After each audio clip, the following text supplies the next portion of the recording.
Your Majesty, thank you. It's an honor to have you here be the keynote speaker at our first Middle East Global Summit. We can think of no one better to kick off this series. Thank you very much. First, let me say just a word about the return of our fellow Americans. And this has been a quest for 15 or 16 months. And it's been an all-team, all-agency effort by the U.S. government. And it really goes back to a fundamental priority of the Biden administration, which is to bring our Americans home.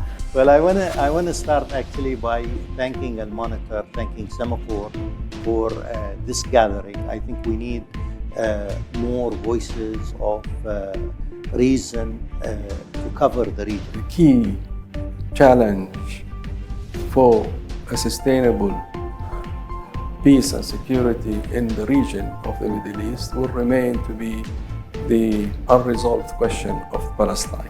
So you're confident Iran couldn't misuse even $1 of these funds? I can tell you that from the American perspective, the administration put in place all the safeguards possible to make sure that that doesn't happen. And from our perspective, we are very keen to keep our records as they are, very clean and very open and very transparent on the financial issues. It's our reputation at stake.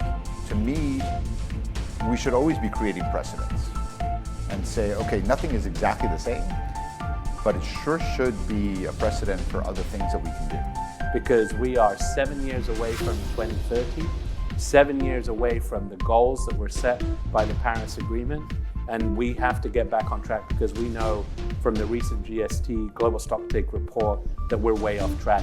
Which is very important, because if you really want a proper democracy, this should come from your internal forces. How do we invest in each other in such a way where actually your success is my success? That's beginning to trigger in people's minds, and this is the new narrative that's out there that gives us hope.